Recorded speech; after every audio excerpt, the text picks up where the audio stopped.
तक CBI headquarter में बुलाया गया था और मसला तो यही था कि एक्साइज पॉलिसी में सो कॉल्ड जो घोटाला हुआ है सो कॉल्ड उसके बारे में पूछताछ होनी है, जिसके बारे में बीजेपी बार बार कहती है 10,000 करोड़ का घोटाला हुआ, दिल्ली में 10,000 करोड़ का एक्साइज घोटाला हुआ।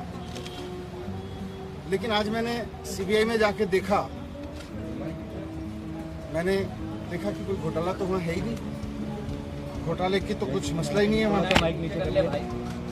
सारा केस फर्जी है, मैं जानता हूँ सारा केस फर्जी है। और आज मैंने सीबीआई में 9 घंटे की पूछताछ के दौरान 9 घंटे जो मैं रहा वहाँ पे, वहाँ भी मैं समझ गया कि किस तरह से सारा केस फर्जी है और किस तरह से इन्होंने पूरी साजिश की गई है। आज मुझे समझ में आया कि इन्होंने सीबीआई में केस किसी घोटाले की जांच के लिए नहीं करा रखा, इन्होंने सीबीआई में जो मेरे खिलाफ केस करा रखा है वो दिल्ली में एक्चुअली ऑपरेशन लोटस को कामयाब करने के लिए करा रखा है। ये बात पहले भी मुझे बाहर से समझ में आ रही थी, लेकिन आज अंदर जाके सीबीआई के हेडक्वार्टर में 9 घंटे तक मेरे को और समझ में आई कि किस तरह से भारतीय जनता पार्टी सीबीआई जैसी एजेंसीज को अनकॉन्स्टिट्यूशनल तरीके से, असंवैधानिक तरीके से, गलत तरीके से दबाव बनाने के लिए यूज कर रही है।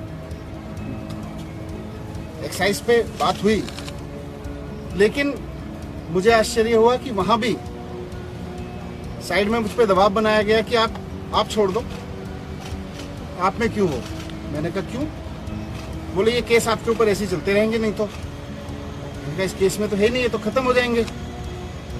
तो मुझे कहा गया कि साइड में कि सत्येंद्र जैन के पास कौन से केस हैं, सत्येंद्र जैन के ऊपर कौन से सच्चे केस हैं, वो भी चल रहे हैं, 6 महीने वो जेल रह सकते हैं तो 6 महीने आप भी रह सकते हो।